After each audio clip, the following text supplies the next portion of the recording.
નમસ્કાર, આપ જોઈ રહ્યા છો ગુજરાત ફર્સ્ટ સમાચારોની સાથે હું છું જિજ્ઞાસા। મહત્વના સમાચારોથી શરૂઆત કરીશું। નેધરલેન્ડમાં વડાપ્રધાન મોદીનું ભવ્ય સ્વાગત કરવામાં આવ્યું છે। નેધરલેન્ડમાં પ્રધાનમંત્રી મોદીએ ભારતીયોને સંબોધન પણ કર્યું છે અને કહ્યું કે અહીં આવીને ભારત જેવું જ લાગે છે। હેગ મિત્રતાનું પ્રતીક બની ગયું હોવાનું પણ પ્રધાનમંત્રીએ જણાવ્યું। પ્રધાનમંત્રી નેધરલેન્ડના પ્રવાસે છે। लेकिन कुछ चीजें हमेशा उनके साथ रही। अपनी मिट्टी की खुशबू, अपने त्योहारों की स्मृतियां, भजन की धुनें और अपने पूर्वजों के संस्कार। साथियों, मानवता का इतिहास साक्षी है कि समय के साथ अनेक संस्कृतियां मिट गई, लेकिन भारत का डाइवर्स कल्चर आज भी अपने लोगों के दिलों में धड़कता है।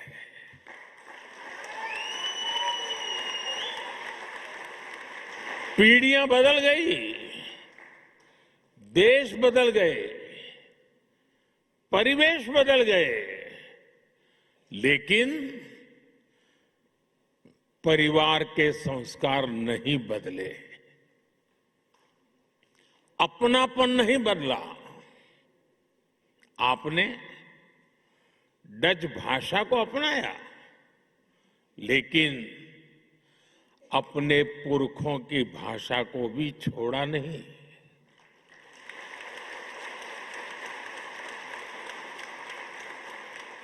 हमारे कम्युनिटी रेडियो स्टेशंस यहां बहुत पॉपुलर है और इन स्टेशंस के माध्यम से भारत का संगीत और संस्कृति भी डच फैमिलीज तक पहुंच रहे हैं। द गांधी सेंटर हो या फिर अलग अलग शहरों के स्कूल, आप अपनी संस्कृति को भावी पीढ़ियों तक पहुंचा रहे हैं और ये बहुत ही सराहनीय है। आप सब अभिनंदन के अधिकारी हैं। साथियों, आज 16 मई है और ये दिन एक और वजह से बहुत विशेष है।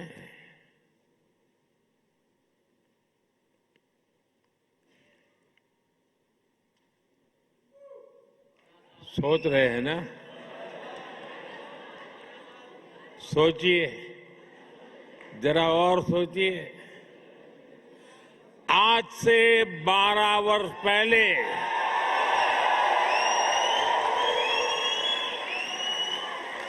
2014 में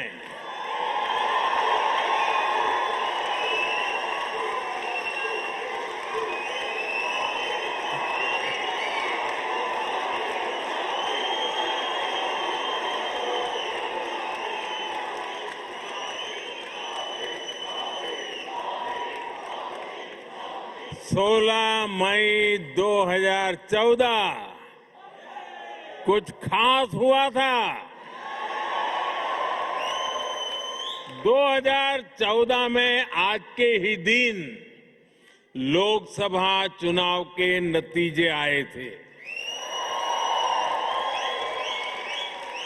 दशकों बाद भारत में स्थिर और पूर्ण बहुमत वाली सरकार का बनना पक्का हुआ था।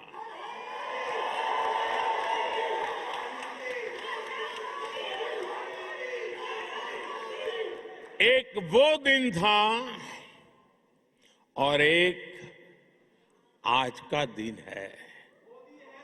कोटि कोटि भारतवासियों का विश्वास मुझे न रुकने देता है और न थकने देता है।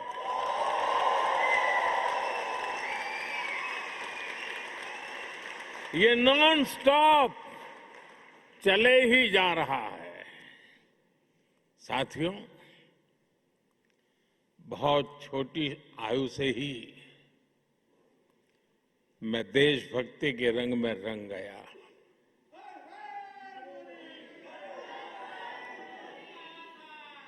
आप ही मेरा परिवार बन गया। स्व से समष्टि की ओर चल पड़ा।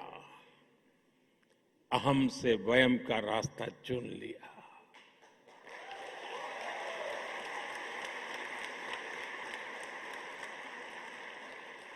और फिर तो आपका सुख ही मेरा सुख बन गया। आपका कल्याण ही मेरा कर्तव्य बन गया।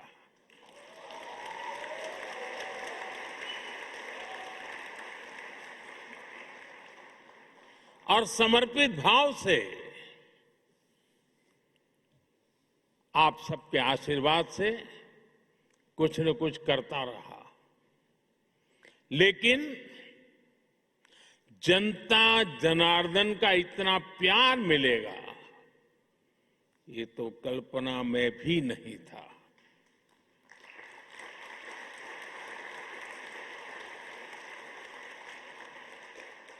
जब पीछे मुड़कर देखता हूं, 13 वर्ष मुख्यमंत्री के रूप में, 12 वर्ष प्रधानमंत्री का सेवा काल,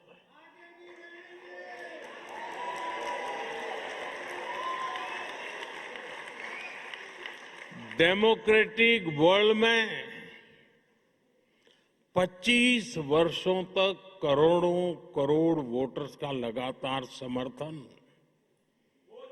ये मेरे लिए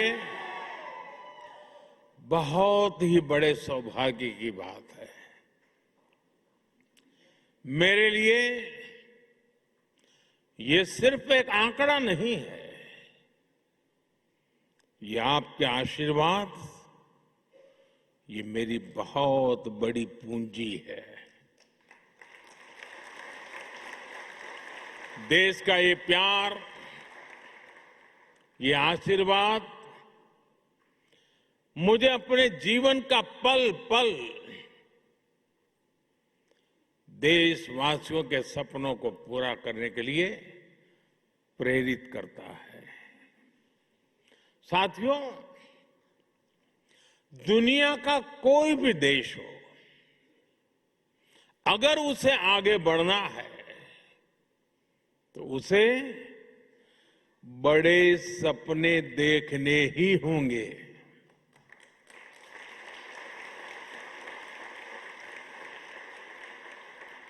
आज हमारा भारत भी बहुत बड़े सपने देख रहा है।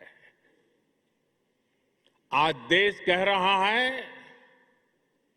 हमें सिर्फ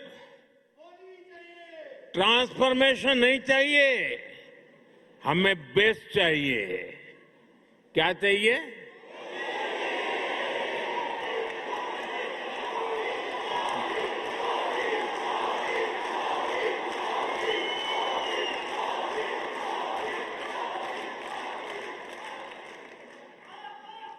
और हमें सिर्फ बेस्ट ही नहीं, हमें फास्टेस्ट चाहिए। और इसलिए जब भारत में एस्पिरेशंस अनलिमिटेड है, तो एफर्ट्स भी लिमिटलेस हो रहे हैं। जैसे भारत के युवाओं का उदाहरण है, आज भारत का युवा आसमान छूना चाहता है, वो स्टार्टअप शुरू करना चाहता है, वो क्वालिटी प्रोडक्ट्स बनाना चाहता है, वो ड्रोन मैन्युफैक्चरिंग करना चाहता है। वो एआई और सेमीकंडक्टर की दुनिया में भारत को आगे ले जाना चाहता है।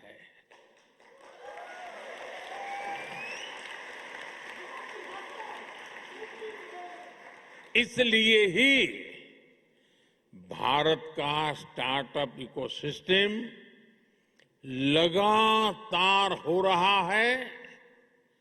अब हम दुनिया के तीसरे सबसे बड़े स्टार्टअप इकोसिस्टम वाले देश हैं।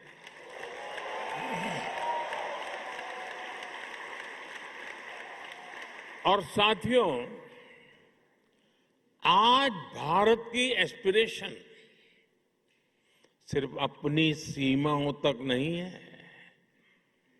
भारत चाहता है वो ओलंपिक्स होस्ट करे, ग्लोबल मैन्युफैक्चरिंग हब बने, ग्रीन एनर्जी लीडर बने और दुनिया का ग्रोथ इंजन बने।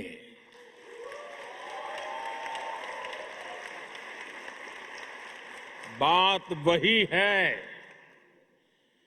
एस्पिरेशंस अनलिमिटेड है और हमारे एफर्ट्स की स्केल भी उतनी ही बड़ी है।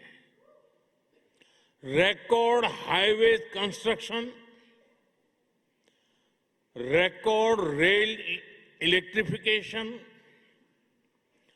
वंदे भारत जैसी सेमी हाई स्पीड ट्रेनें और दुनिया का इतना बड़ा रिन्यूएबल एक्सपांशन, बड़े से बड़ा लक्ष्य हो।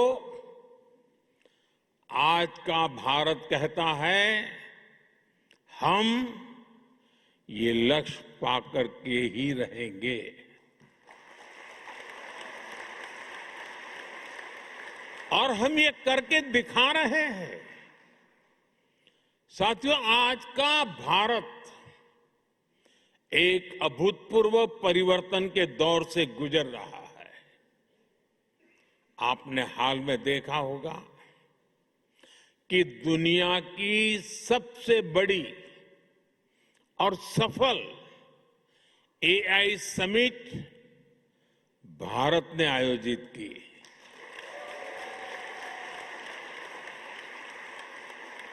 उससे पहले G20 की सफल समिट भी भारत ने आयोजित की थी। और ये कोई वन टाइम इवेंट नहीं था। ये आज के भारत का मिजाज बन गया है।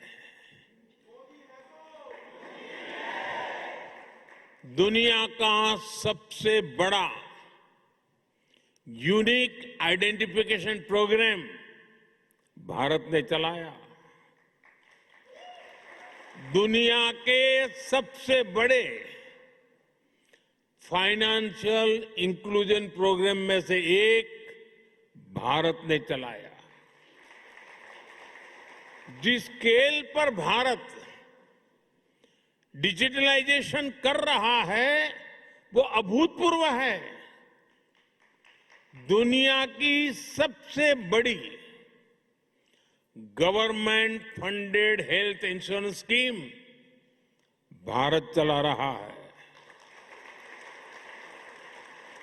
और हां, चांद पर भी भारत वहां पहुंचा जहां पहले कोई नहीं पहुंच पाया था। और न्यूक्लियर एनर्जी में दुनिया के सबसे एडवांस फास्ट ब्रीडर रिएक्टर भी आज सफलता के साथ भारत काम कर रहा है। साथियों, भारत की जो ये स्केल है, ये हम इंफ्रास्ट्रक्चर निर्माण में भी देख रहे हैं। आज भारत में जो सोलर पार्क बन रहे हैं वो विश्व के सबसे बड़े पार्क में से एक है। सबसे ऊंची और सबसे लंबी टनल्स हो, सबसे ऊंचे और लंबे ब्रिजेज हो, सबसे लंबे एक्सप्रेस वे हो, सबसे बड़े मेट्रो नेटवर्क हो, सबसे बड़े सिविल एविएशन नेटवर्क हो, सबसे बड़े इलेक्ट्रिफाइड रेल नेटवर्क हो, इनमें से अनेक आज भारत में बन रहे हैं।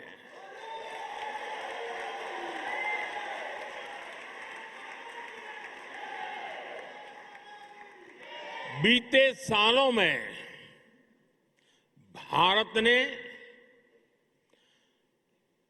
धरती से चंद्रमा की दूरी जितनी है, सुन लीजिए, धरती से चंद्रमा की जितनी दूरी है उससे भी 11 गुना 11 टाइम अधिक ऑप्टिकल फाइबर बिछाया है।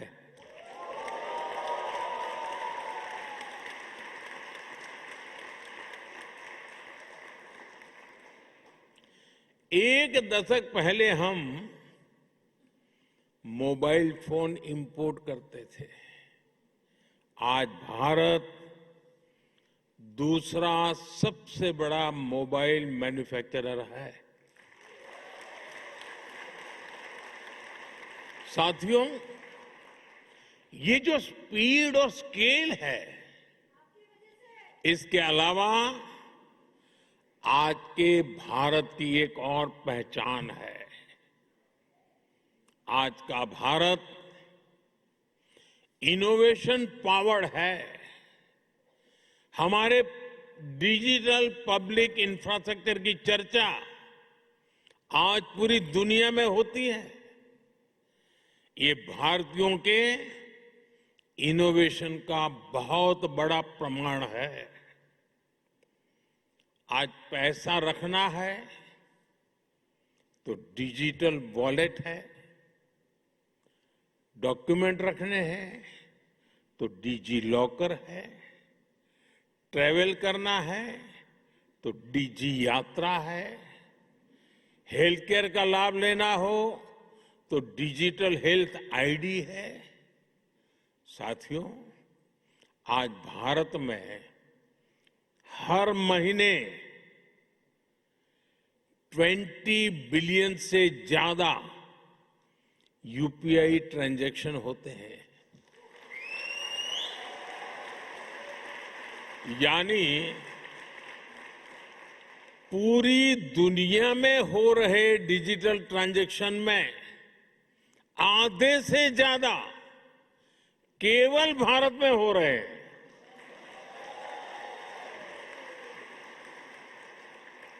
और स्टार्टअप तो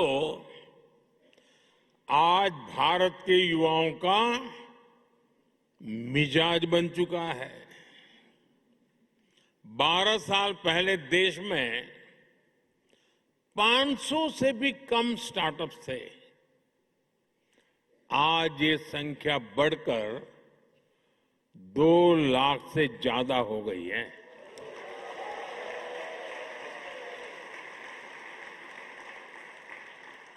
और स्टार्टअप की दुनिया में भी 2014 में भारत में सिर्फ 4 यूनिकॉर्न थे।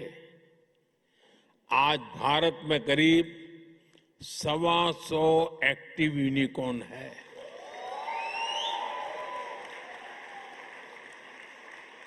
दो 2025 में ही करीब 44,000 और नए स्टार्टअप रजिस्टर हुए हैं।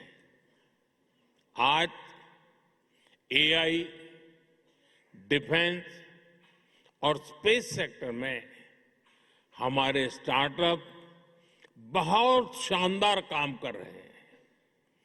समय के साथ रिसर्च और इनोवेशन का एक कल्चर और विराट होता जा रहा है।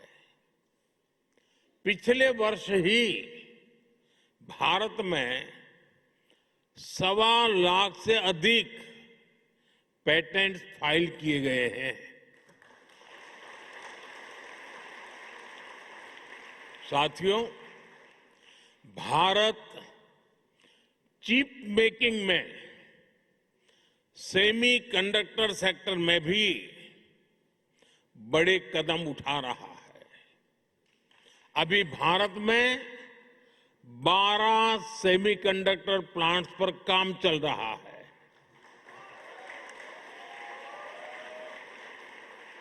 इनमें से 2 प्लांट्स में प्रोडक्शन भी शुरू हो चुका है। यानी अब चिप भी design India, made in India होगी।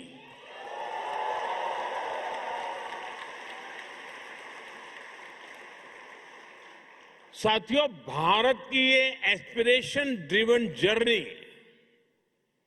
हमारी डेमोक्रेसी को भी सशक्त कर रही है। जब लोगों के सपने सच होते हैं तो लोकतंत्र पर उनका भरोसा भी मजबूत होता है। साथियों, मैं आपको हाल के विधानसभा चुनाव का उदाहरण देता हूं।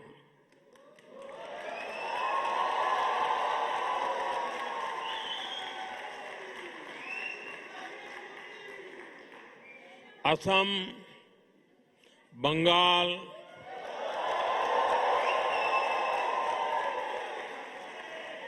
क्या झालमुड़ी यहां भी पहुंच गई?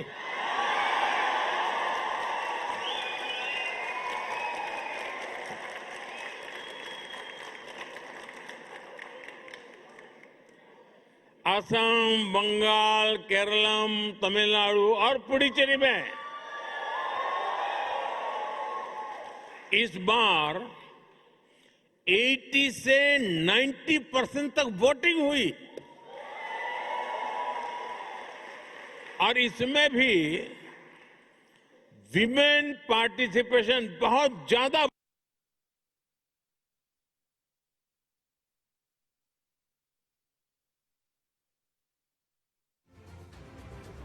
નેધરલેન્ડના પ્રવાસે છે ને દરમિયાન તેમણે ભારતીયોને સંબોધન કર્યું. કહ્યું ભારતમાં 12 સેમિકન્ડક્ટર પ્લાન્ટનું કામ ચાલુ છે. तर उत्साहित हैं, आप भी उत्साहित हैं।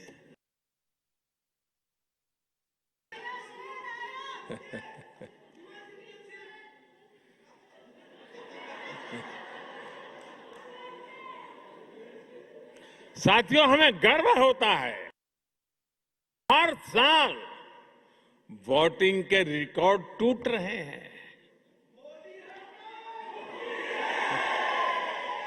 साथियों, भारत में 90 करोड़ से 90 करोड़ से अधिक वोटर रजिस्टर्ड हैं।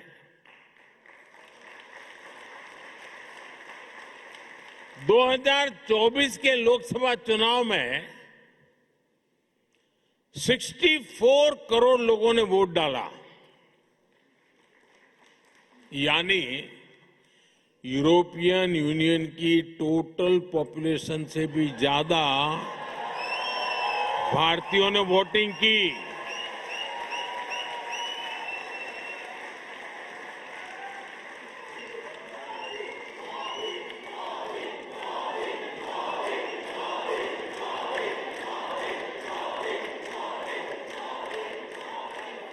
भारत अपने हर सिटीजन की डेमोक्रेटिक पार्टिसिपेशन को वैल्यू करता है और मदर ऑफ डेमोक्रेसी के रूप में ये हम सभी के लिए बहुत गर्व की बात है। साथियों, भारत जब सफल होता है तो पूरी मानवता को उसका फायदा होता है। लेकिन आज मानवता के सामने अनेक बड़ी चुनौतियां भी है। आज की दुनिया किस तरह नई नई चुनौतियों से जूझ रही है। पहले कोरोना आया, फिर युद्ध होने शुरू हो गए और अब आज की एनर्जी क्राइसिस है। ये दशक दुनिया के लिए आपदाओं का दशक बन रहा है। हम सभी देख रहे हैं, अगर ये स्थितियां तेजी से नहीं बदली गई तो बीते अनेक दशकों की उपलब्धियों पर पानी फिर जाएगा। दुनिया की बहुत बड़ी आबादी फिर से गरीबी के दलदल में चली जाएगी। साथियों, ऐसी वैश्विक परिस्थितियों में आज दुनिया रेजिलिएंट सप्लाई चेन की बात कर रही है और तब भारत और नीदरलैंड मिलकर एक ट्रस्टेड, ट्रांसपेरेंट और फ्यूचर रेडी सप्लाई चेन बनाने में जुटे हैं।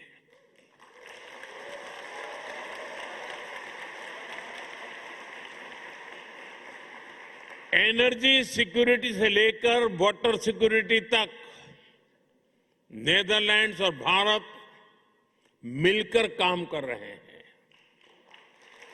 ग्रीन हाइड्रोजन को लेकर हमारा कोऑपरेशन बहुत महत्वपूर्ण है और भारत और यूरोपियन यूनियन के बीच जो ऐतिहासिक ट्रेड एग्रीमेंट हुआ है, इससे भारत और नीदरलैंड की साझेदारी और मजबूत होगी और इसका लाभ आप सभी को भी होगा। भारतीय बिजनेस के लिए यूरोप में प्रवेश का नेचुरल गेटवे नीदरलैंड बनेगा।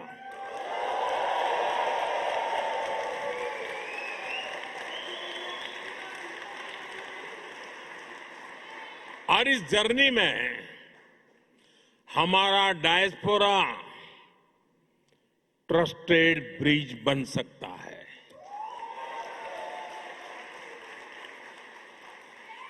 और मैं इसलिए कहता हूं कि डायस्पोरा इंडिया की एम्बिशन को भी समझता है और यूरोप के स्टैंडर्ड्स को भी जानता है। इससे यहां बसे भारतीयों को भी भारत के हाई क्वालिटी प्रोडक्ट्स के अधिक अवसर मिलेंगे। साथियों, नीदरलैंड ट्यूलिप की धरती है और यहां के खूबसूरत ट्यूलिप्स को देखने के लिए दुनिया भर के लोग यहां आते हैं। भारत में भी दुनिया के सबसे बड़े ट्यूलिप गार्डन में से एक हमारे जम्मू कश्मीर में है, श्रीनगर में है। और जिस तरह नीदरलैंड को ट्यूलिप्स के लिए जाना जाता है, वैसे ही भारत लोटस यानी कमल के लिए जाना जाता है।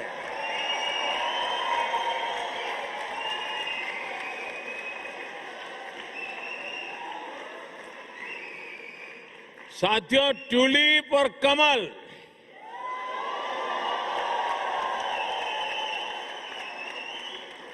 दोनों फूल हमें बताते हैं कि जड़ें चाहे पानी में हो या धरती पर, अगर सही पोषण मिले तो सुंदरता भी मिलती है और स्ट्रेंथ भी आ जाती है।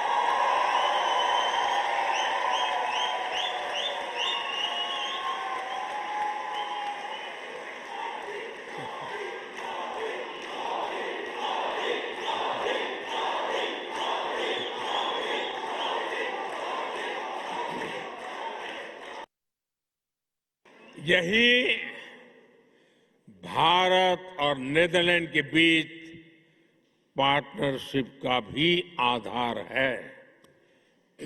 साथियों, हमारे बीच दोस्ती की एक और कड़ी है जिसकी उतनी चर्चा नहीं होती, और वो है sports.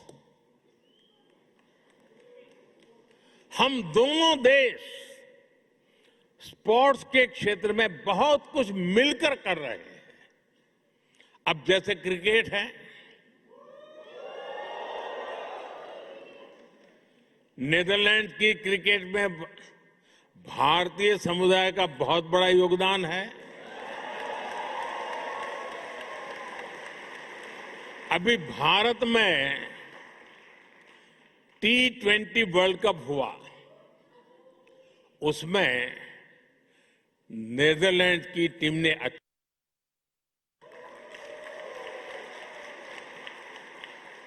Bharat world cup champion है,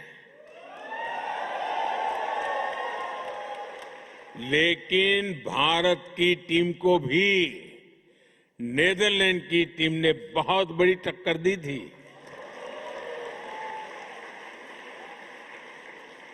जब हम तेजा निदामनुरू और विक्रमजीत सिंह को नीदरलैंड की जर्सी में देखते हैं, या फिर जब आर्यन दत्त जैसे युवा खिलाड़ी डच क्रिकेट के फ्यूचर में कंट्रीब्यूट करते हैं, तो हम सभी को बहुत अच्छा लगता है। साथियों, जैसे क्रिकेट में भारतीयों का योगदान है, वैसे ही भारत की हॉकी में नीदरलैंड्स का भी बड़ा कंट्रीब्यूशन है। भारत की हॉकी को और अधिक निखारने में डच कोचिज की भी मेहनत रही है। हमारी विमेन हॉकी टीम बीते कुछ समय से शानदार परफॉर्मेंस कर रही है। इसमें कोच मरीन का अहम रोल है, और इस वर्ष तो हॉकी वर्ल्ड कप का होस्ट नीदरलैंड भी है। और आप सभी को भारत के मैच देखने तो जाना ही जाना है। ये बात पक्की है कि वर्ल्ड कप जो भी कोई जीते, लेकिन इतना पक्का है कि इस ओलंपिक में भारत और नीदरलैंड की दोस्ती जरूर जीतेगी।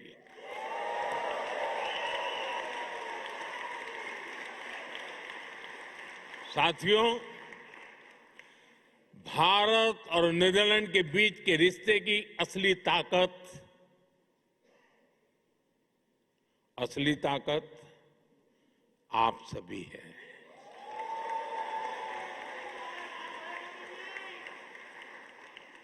आप इस पार्टनरशिप के जीवंत सेतु हैं, जीवंत ब्रिज है।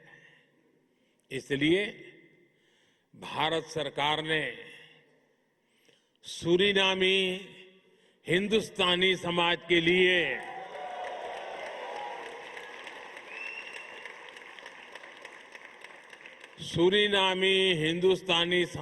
लिए OCI कार्ड की एलिजिबिलिटी चौथी पीढ़ी से बढ़ाकर छठी पीढ़ी तक कर दी है।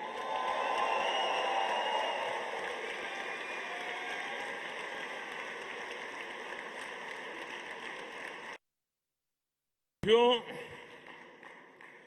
21वीं सदी का भारत अवसरों की भूमि है। भारत टेक्नोलॉजी ड्रिवन भी है और ह्यूमैनिटी ड्रिवन भी है। भारत जितना एंशिएंट है उतना ही मॉडर्न बन रहा है।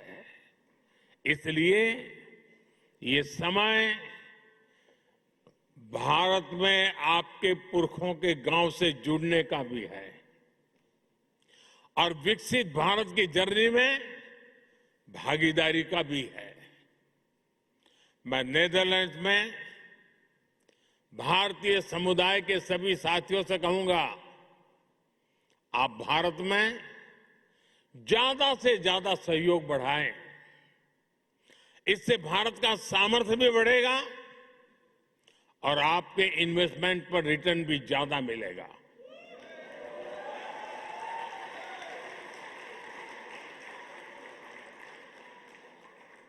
और ये मोदी की गारंटी है।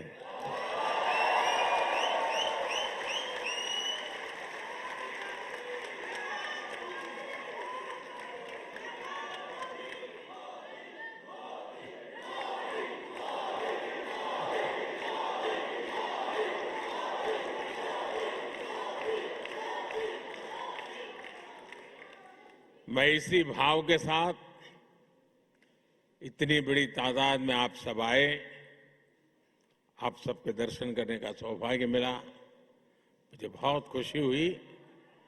इसी भाव के साथ मैं अपनी बात समाप्त करता हूं। इतने गर्मजोशी भरे वेलकम के लिए फिर से आप सबका बहुत बहुत धन्यवाद। भारत माता की, भारत माता की, भारत माता की बहुत बहुत धन्यवाद। देवियों और सज्जनों, बहुत बहुत धन्यवाद। कृपया हमसे सूचना मिलने तक